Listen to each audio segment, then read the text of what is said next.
नमस्कार, ओम साई राम दर्शकों, मैं सुजय खंडेलवाल हर थर्सडे की तरह आज भी आया हूँ आपके सामने एक भक्त को लेकर जो कि बाबा से एक बहुत ही अटूट इन डेप्थ रिलेशन रखते हैं और यहाँ शिरडी में ये वीडियो शूट हो रहा है। यहाँ पे देखिए बाबा की इतनी सुंदर तस्वीर और ये साई रिसु वाड़ा में हम शूट कर रहे हैं जो कि बाबा की ही देन है।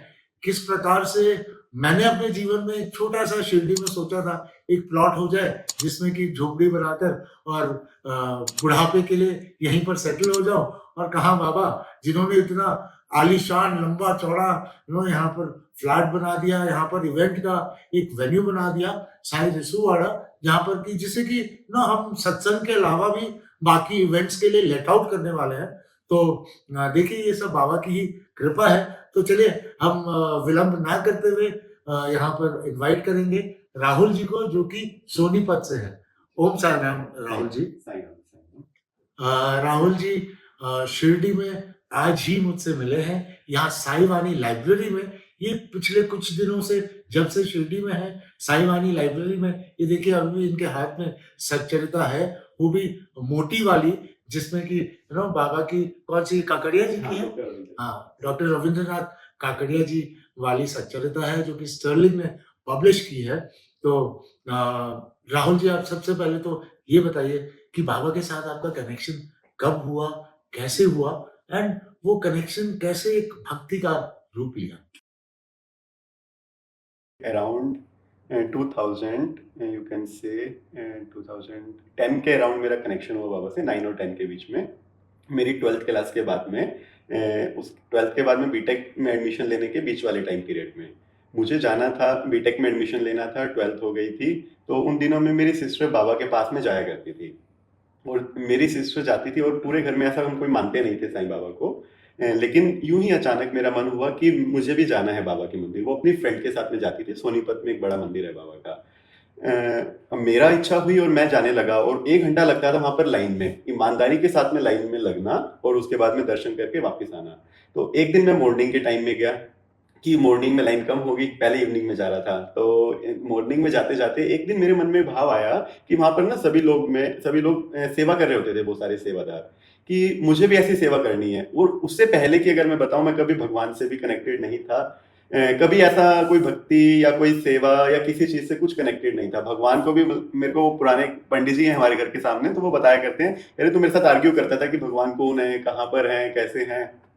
तो एकदम मतलब और मेरे घर के भी सामने एक मंदिर है, मैं वहाँ पर भी आज तक मतलब साल में 1 आधी बार कभी जाता हूँगा। तो वहाँ जाना मेरा शुरू हुआ।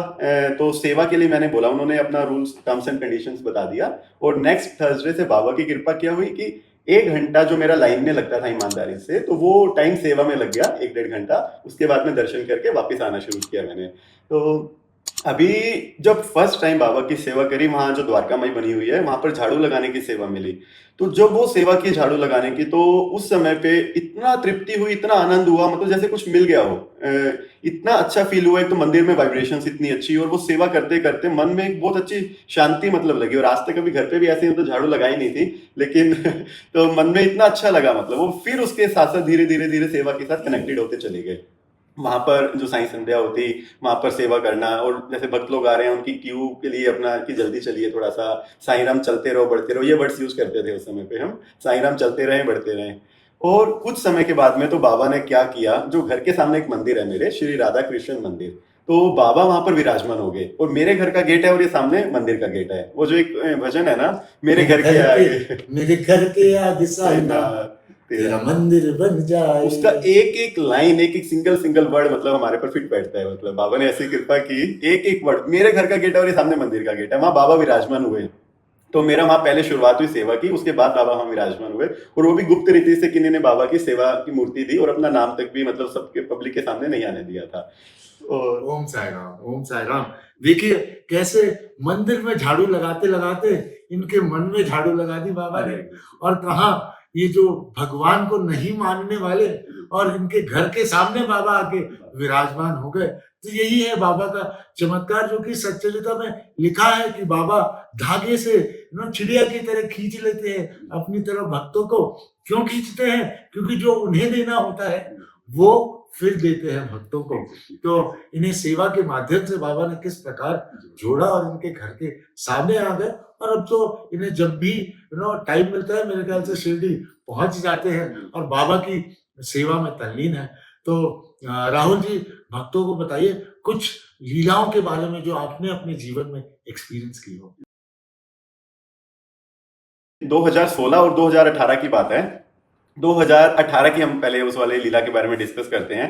तो 2016 में सबसे पहले श्री साई अमृत कथा जो सुमित पोंडा भाई जी के माध्यम से रहती है, सोनीपत में बाबा ने करवाई। वो करवाई थी, उसके पीछे भी एक अपनी लीला है, लेकिन अभी फिलहाल मैं 2018 की बात करता हूँ। 2017 में वो सोनीपत में ना होकर के नोएडा में एक मंदिर है बाबा का, वो पूरा एक जंगल में मंदिर बना हुआ है। वहां पर मेरे ऑफिस के पास मैंने जो अपना रेंट फ्लैट लिया हुआ था, उसी के पास में वो मंदिर है, तो रेगुलर जाया करता था। तो 2017 में बाबा ने वहां पर श्री साई अमृत कथा का आयोजन करवाया।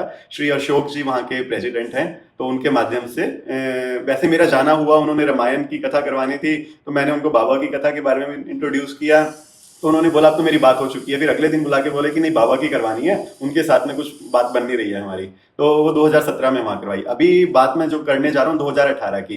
2018 में फिर मन हुआ कि सोनीपत में कथा होनी चाहिए, क्योंकि 2016 में हो चुकी थी। अभी 2016 में जो घर के सामने मंदिर कमेटी है, उन सबके माध्यम से मतलब वो कथा का कार्यक्रम रहा था। अभी उनसे दोबारा बात की तो वो लोग एग्री नहीं हुए कि नहीं, अब इतना बड़ा मतलब नहीं मैनेज हो पाएगा, क्योंकि 3 दिन का कार्यक्रम रहता है कि अब इतना बड़ा लेवल पे नहीं हो पाएगा। ठीक है। तो हमारे 2-3 फ्रेंड्स थे जिनकी वो तड़प थी कि कथा होनी चाहिए, कि बाबा को लोग मानते तो हैं लेकिन बाबा को जानते नहीं है। तो ये तब की बात है जब हमने साईं सचरित्र पढ़ लिया था और मन में एक प्रेरणा थी कि बाबा की लीलाएं, बाबा के बारे में सब जाने। मतलब अब राम जी की लीलाएं जानते हैं, हम कृष्ण जी की लीलाएं जानते हैं, बट बाबा की लीला से अवगत नहीं है और मानते खूब है बाबा को। और सुमित पोंडा भाई जी की कथा सुनने के बाद वो मन में बीज आ गया था। तो अभी मंदिर वाले कमेटी वाले रेडी नहीं है, हमारे पास भी इतना फाइनेंशियली बजट नहीं है और एक टीम की जरूरत है। तो हमने सोचा अभी फाइनल नहीं करते हैं, टीम बनाते हैं हम लोग, उसके बाद में जैसी बाबा की मर्जी रहेगी, अगर टीम बन जाती है तो जैसे अभी मतलब डिसाइड नहीं किया, बट टीम बनाने के लिए तो एक पर्सन से मिलना था हमें। मैं ऑफिस से जल्दी आया है उससे मिलने के लिए।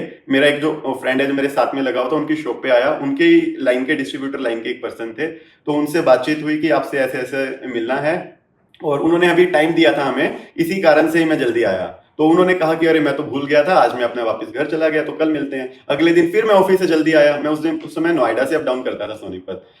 अगले दिन भी उन्होंने ऐसा ही बोला कि मैं अभी आज कहीं बिजी हूँ। कोई बात नहीं, अगले दिन का टाइम दिया, तीसरे दिन फिर जल्दी आया। तो तीसरे दिन भी उन्होंने डामाडोल से मतलब किया, और फिर मतलब वहां पर ना हमारा मनोबल थोड़ा सा टूटने वाला था। अब सुनिए मतलब बाबा की लीला कैसे होती है। मेरा मनोबल तो मतलब टूटने वाला था है। तो मेरे पास वहीं पर खड़ा हूं, मेरे पास फोन आता है, एक ज्योति भाभी हैं उनका। कह रहे हैं राहुल, तुमने 2016 में कथा करवाई थी, तो तुमने सोनीपत में इसको दोबारा क्यों नहीं करवाते। और वो 1-1.5 साल के बाद उसका फोन आया हुआ। एक बार उसने द्वारावती में रूम बुकिंग के लिए मेरे पास फोन किया था, ऑनलाइन रूम बुकिंग करवाने के लिए। उनको ऑनलाइन प्रोसीजर नहीं मालूम था। तो और उनको मालूम था कि 2016 में एक बार कथा हुई है मतलब। और कह रही मैंने पहले भी ना वो कथा यूट्यूब पे सुनी है। आज मैं सोने के लिए जा रही थी मतलब, और मेरा मन था कि मैं कथा सुन के सोऊंगी, और मैं कथा सुनने लगी, इतना अच्छी लगी सुन के। तो मेरे मन में आया कि ना कथा होनी चाहिए सोनीपत में दोबारा है। 2017 में नहीं हुई, तो उसने तुरंत मेरे पास फोन किया, और मैं उस समय पे हमारा मनोबल टूटने वाला है। कह रही है तुम राहुल सोनीपत में कथा दोबारा क्यों नहीं करवाते। मैंने कहा भाभी, मैं जहां पर खड़ा हूं इस समय कथा की तैयारी कर रहे हैं, और उसकी टीम तैयार कर रहे हैं, क्योंकि बजट का प्रॉब्लम है, तो कैसे मैनेज होगा। तो उसने क्या बोला, एक नॉर्मल स्कूल में टीचर है, कभी कहीं सेवा नहीं देती है। उसने बोला राहुल, हम मेरी तरफ से 21,000 कर दीजिए। और हमें उस पर्सन से भी इतनी उम्मीद थी जिसका फोन जो फोन टाल मटोल कर रहे थे। तो उसने बोला 21,000 मैं आपकी टीम में साथ में रहूंगी, और आप मेरी तरफ से इतनी सेवा कर दीजिएगा। मतलब उसके अलावा भी जो भंडारे वगैरह में जो बाबा करवाएंगे हैं।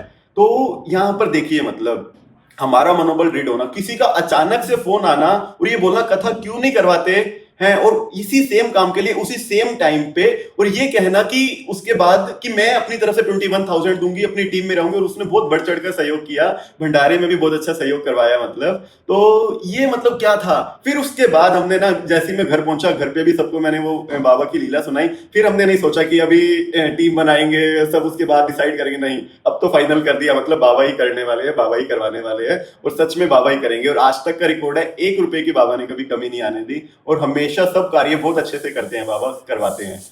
तो ये एक छोटी श्री सी। सच्चिदानंद सद्गुरु साईनाथ महाराज जी। की जय। देखिए बाबा की लीलाएं किस प्रकार होती है।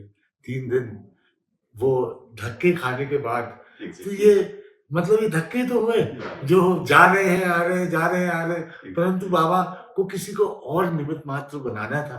एक इनकी आँखें भी खोलनी थी एग्ज़ैक्टली। और इन्हें वो चमत्कार दिखाना था। हमें दिखाना था अपनी लीला। तो ये बाबा की लीलाएँ जो है ना, वो किस प्रकार, कब, कहाँ, कैसे हो जाती है, पता ही नहीं चलता और बाद में हम रियलाइज़ करते हैं कि ये क्या हो गया। व्हेन वी सिट बैक तो हमें पता चलता है कि ये लीला क्या है। तो भक्तों मैं आप सभी को बताऊँ कि सुमीत पांडा भाई जी हम सभी के साथ में हर थर्सडे को ज़ूम पर, सत्संग पर अवेलेबल रहते हैं, सेवा देते हैं एंड ये जो साई अमृत कथा के बारे में राहुल जी ने अभी बताया, वो ये एक सेवा के माध्यम से करते हैं। वो इसके ₹2 चार्ज करते हैं। बिल्कुल। ₹1 श्रद्धा का और ₹1 सबूरी का। परंतु ये जो खर्चे हैं ना, वो हॉल बुकिंग, ऑडिटोरियम और जाने-आने का, रहने का, ये इंस्ट्रूमेंट्स और माइक ये वो, उसके भी काफ़ी कुछ खर्चे होते हैं। एग्ज़ैक्टली। तो उसी के बारे में राहुल जी यहाँ पर बात कर रहे थे। सुमित पांडा भाई जी को अगर आपने अभी तक हमारे यूट्यूब चैनल पर नहीं सुना हो तो प्लीज जाकर देखिएगा। एवरी थर्सडे नो उनका वीडियो हम शूट, मतलब वो जो जूम में जो मीटिंग होती है वो हम शूट करके फ्राइडे सैटरडे तक अपलोड कर देते हैं। आपको बहुत सारे उनके वीडियोस हमारे चैनल पर अवेलेबल होंगे। अब मैं यहाँ से, जबकि राहुल जी ने ये बात कही, तो मैं, मेरे मन में भी विचार है कि क्यों ना साईं अमृत कथा कोलकाता में भी हो। क्या बात है। तो आप में से भक्त जो इस सेवा के लिए सामने आना चाहते हैं, कृपया हमारे साथ में कांटेक्ट कीजिए ताकि हम भी राहुल जी ने जैसे एक टीम बनाई थी, हम भी एक टीम बनाकर और साईं अमृत कथा को लेकर आए। कोलकाता में बहुत नो भक्तों के अंदर में बहुत, मतलब अगर हम पूरे इंडिया को देखें तो सबसे कम भक्त हमें ईस्टर्न इंडिया में ही मिलेंगे। साउथ इंडिया में सबसे ज़्यादा है, उसके बाद वेस्ट और नॉर्थ में एंड ईस्टर्न इंडिया में थोड़ा-सा प्रचार बाबा का कम हुआ है। तो इन कथाओं के माध्यम से बाबा के बारे में और जानने को मिलेगा भक्तों को और बाबा के करीब जा पाएँगे। जैसे कि बाबा चाहें वैसा ही होगा। तो राहुल जी प्लीज़ कंटिन्यू, आप कुछ लीला और सुनाने वाले थे। मेरी जॉब से रिलेटेड एक बार यूँ मान लीजिए 2017 की ही बात है। जिन अभी मैंने जो बताया 2017 में जो कथा हुई थी वो नोएडा में हुई थी। उन दिनों में मैं बेंच पीरियड पे था, एचसीएल टेक्नोलॉजीज़ में मेरी जॉब थी। जैसे एक प्रोजेक्ट कंप्लीट होने के बाद में बेंच पीरियड रहता है until we get the new project. तो मेरा बेंच पीरियड स्टार्ट था उन दिनों में और उन दिनों में ही क्या हुआ कि ये बाबा की जो नोएडा वाली कथा मैं मंदिर जाया करता था, उन दिनों में वो कथा फाइनल हुई और कथा फाइनल होने के बाद सुमित पांडा भाई जी से बात हुई, उन्होंने एग्री कर दिया, डेट्स फाइनल हो गई और उन्होंने बोला कि अब राहुल आप भी मतलब सेवा में मतलब रहिए और मैं, मेरे पास भी फुल टाइम था, तो मैं बेंच पीरियड में जाना ना जाना ऑफिस जरूरी नहीं होता है।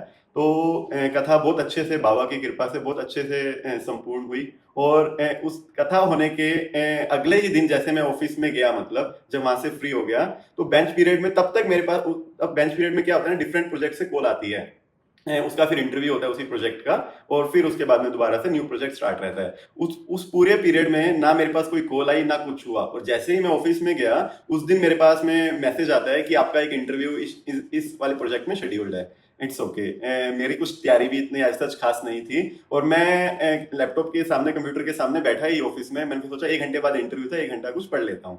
तो जैसे ही पढ़ने बैठा, एक मेरा फ्रेंड आता है, मतलब है, वो बोलता है क्या कर रहा है, मैंने कहा यार इस प्रोजेक्ट का इंटरव्यू है तो अभी 1 घंटे के बाद में है। तो उसने कहा कि इस प्रोजेक्ट का सेम इंटरव्यू मैंने भी दिया है और ये पर्सन लेगा, कह रहा है मेरा क्लियर नहीं हुआ था और ये क्वेश्चंस पूछे थे मेरे से उसने, और अभी उन क्वेश्चंस के आंसर भी सभी के नहीं मालूम। उसने साथ बैठ करके गूगल करवा के उन सबके क्वेश्चन के आंसर्स मुझे तैयार करवाए और मैं इंटरव्यू देने गया, लिटरली उसी सेम पर्सन ने इंटरव्यू लिया और सेम क्वेश्चंस पूछे और एज इट इज मैंने वो क्वेश्चंस के जवाब उसको वहां पर बता दिए और मेरा वहां से सिलेक्शन हो गया उस वाले प्रोजेक्ट के लिए। तो सच में बाबा तो बाबा हैं, कुछ भी कर सकते हैं, वो कुछ भी करते हैं, मतलब ऐसी ऐसी लीलाएं हैं ना बाबा की, मैं बता नहीं सकता, आंखें आंखें खुली रह जाती हैं।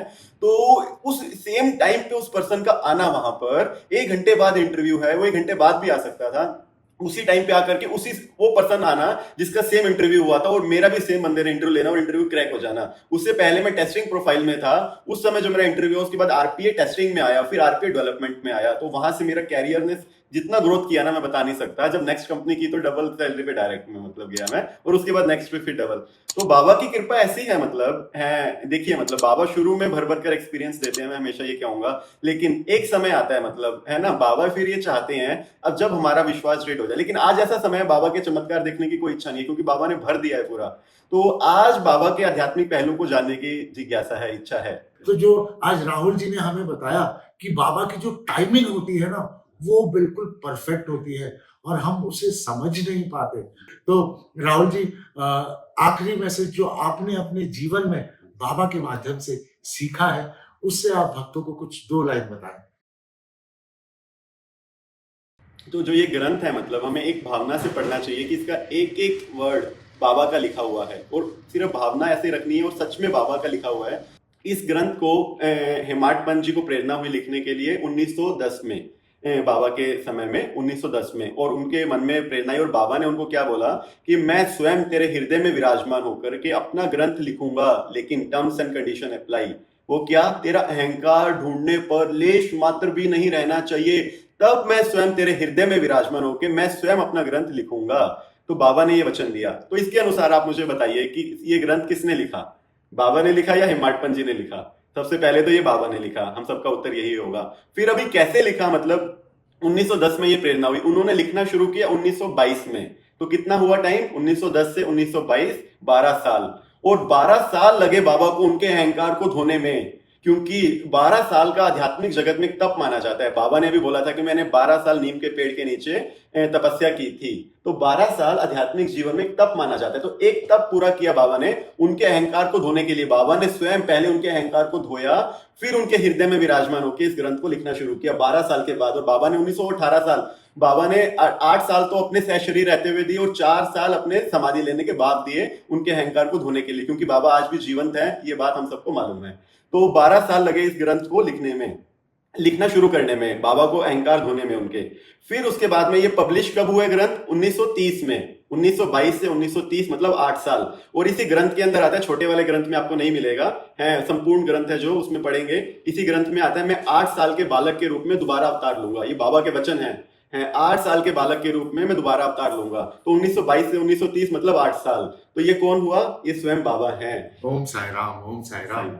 राहुल जी ने इस साई सच्चरिता, जो कि बाबा का से जुड़ने का मेन स्रोत है, उसके बारे में इतना डिटेल्स में हम सभी को बताया। आप में से कुछ भक्त होंगे जो कि आज सच्चरिता नहीं पढ़ते हैं, तो आप सच्चरिता पतली वाली जो है उससे शुरू कीजिए। आप हमारे साथ में ग्लोबल महापारायण में जुड़िए, क्योंकि उसमें क्या होता है कि एक छोटा-सा कमिटमेंट होता है आपका कि हर थर्सडे को 2 चैप्टर्स आपको अलॉट जो किए जाते हैं, वो आप पढ़ें। तो उससे क्या है कि धीरे-धीरे करके आप एक नियम में आते हैं, उसके बाद में पढ़ते-पढ़ते आपका थोड़ा-सा इंटरेस्ट डेवलप होता है, आप समझ पाते हैं बाबा को। और मैं तो कोई ऑथर नहीं, बाबा ने 3 किताबें लिखवा दी, एक तो Dwarka Mai, miracles of Sai, forever and beyond, और तीसरी साई मिरेकल्स कंटिन्यू।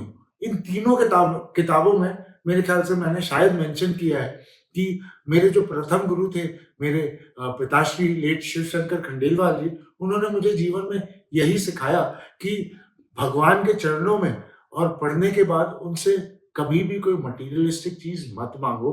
तो उन्होंने मुझे सिर्फ़ एक मंत्र दिया कि जब भी उनके चरणों में पढ़ो, तो उनसे सिर्फ़ इतनी प्रार्थना करो, दया करो हे दयालु भगवन, शरण तुम्हारी हम आ पड़े हैं। बस उनसे दया की याचना करो, वो अपने आप सब कुछ दे देते हैं, जो हमारे लिए उचित है और उचित समय पर देते हैं। जैसे कि राहुल जी के जीवन में डबल पे डबल प्रमोशंस बाबा ने दिए, और देखिए ये बाबा की सेवा में किस प्रकार तल्लीन है। चलिए, इस वीडियो का समय काफ़ी हो चुका है। आई होप आप इस वीडियो को पसंद करेंगे, क्योंकि मुझे इस वीडियो को शूट करके अति आनंद प्राप्त हो रहा है। Thank you so much Rahul ji. Om Sai Ram.